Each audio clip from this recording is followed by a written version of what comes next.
G'day and welcome to the second lecture for week 8. Today we're going to look at hydraulics and buoyancy. Right? Hydraulics and buoyancy, or buoyancy if you prefer to pronounce it the non-American way. That's one of the words I actually prefer Americanized, buoyancy. Right, so we'll jump over to the slideshow and get started. We are going to cover quite a few things. We're going to look at Pascal's principle and how that relates to the operation of a hydraulic lift. So we'll spend a bit of time thinking about that. Hopefully you can all recall some of the discussion of mechanical levers because there's a parallel with the hydraulic lift that we'll see there. We're then going to look at Archimedes' principle and we're going to derive it from basic mechanics. So we're going to think about a submerged object and arrive at Archimedes' principle through our considerations. That will obviously tell us buoyancy on an object in a fluid. Then we're going to talk about floating for a while, so things that aren't fully submerged in liquid, just partially, and floating quite happily there, partially submerged. So what are the conditions for that, and what does that tell us about the materials involved? So we're going to, that's the approach we're going to take. So we'll get started. First of all, just remembering one of the things we met in the first lecture for this week, Pascal's principle. The idea that the change in pressure applied to a fluid will be transmitted right throughout that fluid. So a way to think about this is in the little illustration I've made there, we've got a hand. If you just push on some liquid, then obviously your hand will just submerge. So that's not really what we're thinking about because that doesn't change the pressure on the liquid, it just adds something to the liquid. But in the second scenario, we've got the seal sitting on top of the liquid so that none of the liquid can get past that seal. Right? So it actually contains the liquid entirely. And you push down on that, since none of the liquid can come up around it, right? It is now a pressure being applied to the top of that liquid, and that pressure will be transmitted right throughout the liquid. So there was already pressure on the bottom and the sides of the container. There will now be an increased pressure. And that increased pressure from the liquid is directly, is exactly the same as the increased pressure that you've applied to the top. So there was only atmospheric originally, then you've added this extra thing and pushed down on it, you're adding some extra force, which obviously over an area is a pressure, and that pressure is transmitted right throughout the liquid. So when we talk about applying pressure to a liquid, we're talking about this sort of scenario where we seal it in and we press on it and it can't escape, so it is just all under this extra pressure. And this is the exact idea behind a hydraulic lift. So if you've got a reservoir of liquid, now instead of just a tub that's sealed off, we've got a shaped, some kind of U-shaped reservoir, and we've got a seal on both sides. And the sides are different sizes. We've got a smaller area A and a larger area B. And we've got a seal on both of them. And if we push down on seal A, then we're increasing the pressure at the top of that column. Then that's going to transmit right through the fluid, everywhere through the fluid. So it'll be pushing more on the container, on the actual U-shaped reservoir, but it will also push more upwards on B. Right? So if we apply pressure to A, then we will see that that pressure increase, however much we apply, is transmitted right through our liquid everywhere, including upwards on B. And of course, that's the point. If we push down on A, we can cause B to move up. And that shouldn't be a surprise just thinking about it. If you push down on A, that liquid has to go somewhere. It's going to end up pushing B up. Right, so hopefully not a surprise, but just seeing that it follows on from Pascal's principle. So what about the equations? What are we actually calculating when we look at these scenarios? Just like we saw with the barometer, the whole idea here is that if you've got a connected body of static fluid and you draw a horizontal line across that body of fluid, the pressure anywhere along that line is exactly the same. So what we do is we draw a horizontal line at the lower of our two seals, whichever happens to be lower. And that means that the pressure on both sides of that U-bend are the same at that horizontal line. And then we can just think about the pressure on both sides. Now we're ignoring atmospheric pressure because it applies to everything in the scenario constantly everywhere, and so it doesn't tell us anything useful. So you could add that to both sides if you wanted, but since we're adding it to both parts, the left and the right hand side of our U-bend, and therefore the left and right hand sides of our equation, it's not really necessary. It'll cancel straight out anyway. So follow this equation along, and hopefully you can see where everything comes from. If you look at point 1 on this diagram, we've got this point 1 on the horizontal line, and the force here, we've got no pressure from fluid because there's no fluid above it. We're right at the surface of the fluid. So all we've got is this force applying to area A1, and a force over an area is a pressure. So we've got a pressure F1 over A1 at point 1. That's it, right? Remember, there is atmospheric, but we're ignoring that. Point 2, same horizontal line, so it has to be the same pressure. So we can say that it's equal to, right? Same pressure here and here. And so that is going to be given by this pressure, force 2 over area 2. That'll give us a pressure, but remember, that's the pressure at the top of the liquid. And then every little bit of distance we go down through this liquid, right, to distance h, every little bit of distance we go, the pressure is increasing because there's now fluid above our point. So as we travel down, we add on rho gh here. So rho being the density of our liquid in the reservoir. So what that means is that we have F1 over A1 is equal to F2 over A2, which is the pressure here, plus rho gh, which is how much the pressure increases as we travel down that fluid. So those are the three terms that we have. F1 over A1 equals F2 over A2 plus rho gh. Now I said that you take the lower of the two seals, the lower of the two ends of your hydraulic lift. You could, if you imagine if instead this smaller seal was further up above the other one, then we could set the horizontal point to the larger seal, and then the left-hand side would be F1A1 plus rho g, whatever that height is, right? And then the right-hand side would just be F2 over A2. So hopefully you can see that the which side has that extra rho gh is just whichever one is higher. You could, if you prefer to think about it this way, always keep rho gh on the left, and then it would be adding it for if it's above the dotted line, or subtracting it below the dotted line. But some people find that a little bit more confusing to have a negative pressure, so pressure that you're subtracting. So I tend to recommend just setting the horizontal line to be the lower of your two seals, and then add on the height term for whichever side is higher. So the whole point here, though, is that we can rearrange. F2 is equal to, so the second, the force on the right-hand side that is supported here. So the whole point of the setup is that we apply a force here, and it supports this force. For example, we might be pushing down here with a machine, and it is supporting a whole car so that a mechanic can work on it. And obviously lifting a whole car is difficult. It needs a lot of force because a car is heavy in general. But if we use a hydraulic lift, we might not have to apply as much force, F1, in order to get that weight force of the car balanced with F2. So F2, the force that can be applied to the second side, is going to be given by A2 over A1, so the ratio of areas times F1, minus rho gh A2. So this ratio of the areas is the important bit. It's the sort of the key that tells us about what we can expect out of a hydraulic lift. The other thing that I already mentioned is that we can think about where that fluid is going. Since that fluid is incompressible, that's something we just assume when we're dealing with these sorts of fluid problems. The fluid is incompressible, so pressing down on it doesn't make the volume of liquid change at all. All it does is it changes where the fluid is. So if you push down, that much volume of liquid now has to be up here instead, right? So you're just pushing all the liquid through. So if you push down that much volume, then you have to push up the same volume. Not the same distance, the same volume of liquid. And so if you've got area 1 times distance 1, that tells you the volume you've changed it.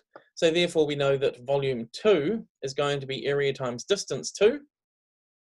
And we can see that if the second area is a lot bigger, the second distance is going to be a lot smaller. Right, so just look at this little blue equation that's embedded in the image. A1 D1 equals A2 D2. That's just saying this volume is the same as this volume. So A1, if A1 is smaller than A2, then D1 must be bigger than D2. So by increasing the area, we already saw that we get a bigger force, right? But we get a smaller distance. Actually, I'm just going to jump back a slide and just reiterate that, because I might not have made that quite clear enough. That with the increased area A2, if you look at this equation again, F2 equals A2 over A1 F1. Ignore the height term for now, just for example, if H is 0, so they're at the same height, and think about the forces involved. If A2 is bigger than A1, right, then A2 over A1 is greater than 1. It's a fraction that is bigger than 1, and that means force 2 is bigger than force 1. So the point being, a small area and a small force means if you then transmit that to a big area, you get a bigger force. And that's what I was saying about being able to lift a car or big heavy object using our hydraulic lifts. And then this slide is telling us that yes, we get a bigger force, but we get a smaller distance. And that brings us back to energy conservation. We all know that the work we put into a machine has to be equal to the work that comes out. We're going to ignore friction, ignore anything else, and just pretend it's all ideal and it's a perfect machine, which obviously isn't always correct, or never correct, but we'll ignore that for the sake of argument right now. The work in is equal to force times distance, and therefore the work out, which is also force times distance, we just saw that the force is increasing and the distance is decreasing. So obviously they're going to increase and decrease at the same rate so that the work is conserved. And indeed, that's what we saw. So jumping back a couple of slides, we saw that D1 is equal to A2 over A1D if you rearrange this equation. So the distance 1 is equal to the ratio of areas times the distance 2. And the force 2 is equal to the ratio of areas times force 1. So we get the same pattern out, right? So the amount that F1 increases, the force increases, is the same as the ratio that the force distance decreases. Sorry, getting a bit of word salad there, but hopefully you followed along with all of that. Force increases, distance decreases, and they increase and decrease by the same ratio, that ratio of areas. So that obviously all aligns with our conservation of energy, and we should be happy that work in is equal to work out. Right, so that's a hydraulic lift. We will encounter problems dealing with those. So you'll want to be happy with all of that, especially, sorry, I'm jumping all over the place in my slides today, but hopefully you can follow along, especially with this sort of hydraulic lift scenario where you can get used to drawing a horizontal line and then a point on that line on both sides has to be at the same pressure. So that is our basic argument. If you start there, that we have to have the same pressure at both points 1 and 2 on this diagram. If you can translate that into any hydraulic lift diagram, any scenario, and use the same arguments and figure out all the different pressures at that point and all the different pressures at this point, then you can solve any kind of hydraulic lift problem. So we're going to shift track a little bit. We're going to talk about a submerged object. This is going to take us quite a few slides. And the reason I'm doing it this way is that hopefully you can then see where the principle we arrive at the end comes from, rather than just being told it. If I tell it to you and then try and explain it, that may or may not work, right? But if we do it this way, then you can all follow along and see where this idea comes from. And then you may, once we've seen the principle at the end, you may want to come back and reread all of these slides about the submerged object. And that's fine if you want to do that. But I just find this approach helps people a bit with their intuition of these sorts of scenarios. So let's take a cube of side length h and submerge it into a fluid. Doesn't matter what the fluid is, it's just any old fluid in any old cube, and the cube is under the liquid, right? It is submerged. What happens is that the fluid pressure at each depth is different. We already saw that, rho gh. So as you go further down into the fluid, the pressure is increasing.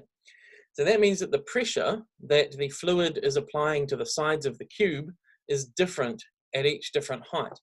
So all across the top is at the same depth, that'll be one pressure. And then as we go down the side, the pressure is increasing all the way down the side until we get right down to the bottom of the cube, where it'll be the greatest pressure that the cube experiences. And the very bottom of the cube and the whole bottom surface is all at that pressure. So we've got a higher pressure at the bottom and a lower pressure at the top, and it increases as we go down. And that should be no surprise. That's just our statement rho gh that we're all hopefully familiar with and happy with. So let's think about what the pressure actually is at each of those positions. At the top of the cube, then the pressure is going to be rho g d, where we're defining d as the distance below the surface of the fluid. So the fluid is a height d above the top of our cube. Pressure is just going to be rho g d. Meanwhile, at the bottom of the cube, the pressure is going to be rho g times h plus d. Right? So the top of the cube was a distance d below the surface, so therefore the bottom of the cube will be h plus d below the surface. So the pressure is going to be rho g h plus d. You'll notice we're ignoring atmospheric pressure again, just like we saw with hydraulic lifts. Because atmospheric pressure applies everywhere consistently, we're not going to worry about it a lot of the time. If you get problems where you need to consider it, it'll normally be made explicit that one part is not at atmospheric pressure and another part is. In scenarios like this, where we haven't been told anything about atmospheric pressure varying or being different from normal, we can ignore it. And in fact, in this scenario, even if atmospheric pressure at the top of the fluid was different, even if it was only half atmosphere or no atmosphere, there was no pressure at the top of the fluid, these equations are still all exactly correct. It's just that the pressure here is relative to the top of the fluid. Right? So this is just talking about the pressure due to the fluid only. If we had atmospheric pressure, we'd add that on to that calculation, but we would also have to add it to the one at the top, and we'll see that that would all cancel out. So in this case, everything is relative to the top of the fluid, and we don't need to worry about atmospheric pressure. So let's continue on. Let's think about the forces. We've just figured out the pressure at the top was rho g d, and the pressure at the bottom is rho g h plus d in brackets. And now the force is going to be pressure times area. So that's, remember, pressure is force over area, so force is pressure times area. What we're just doing though is thinking about the vertical direction. We're only talking about vertical forces for now, so just think about the top of the cube. The water is pressing straight down on the top, so the force is going to be downwards. On the bottom of the cube, the pressure is going to be all pointing upwards, so we would get a force upwards. So that's all we're worried about right now. At the top and bottom of the cube, we've got vertical forces only. We're just looking at them. Then at the end, we can think about the horizontal ones for a moment. But the vertical ones, as it turns out, are far more interesting and important. So we've got pressure in the downwards direction at the top of the cube, and the pressure is given by rho g d, right? Rho g times the depth of the top of the cube, and then multiply that by the area of the cube. A will give us our force, and I've put a negative in here because we've said that negative is downwards, right? I'm defining downwards as negative. So our force at the top is minus rho g dA, and that's downwards. The force at the bottom is going to be the same calculation, but instead of rho g d, we've got rho g h plus d, or d plus h, and that is pointing upwards, so I've left it as positive. So the force at the bottom is the pressure at the bottom times A, which is rho g d plus h times A. So now we know the two forces. And that means that the net force on the block from the fluid, so this is just due to the pressure of the fluid pushing down on the top and up on the bottom, the pressure gives us a force. The forces acting vertically give us a net force in the vertical direction, so Y, of rho g d plus HA minus rho g dA. And a little bit of quick maths, we'll see that the two terms with d in them cancel out. We've got a plus d and a minus d, and then we've got a plus a that we're left with. And so we get that the force in the vertical direction due to the fluid pressure alone is rho g HA, and that is going to be upwards because it is positive. Right? So we've got a force upwards just due to the pressure of the fluid at the top and bottom being different, right? We've got different pressures. A lower pressure here means a smaller force, bigger pressure here, larger force, so the net force is going to be upwards. Shouldn't be any surprise, but what might be a surprise is that, sorry, these slides keep jumping forward. What might be a surprise is that we don't have a distance term. We don't have this d, we've only got h. Right. Furthermore, the area of this cube at the top and the bottom is h squared. Right? So area times h is giving us the volume of the cube.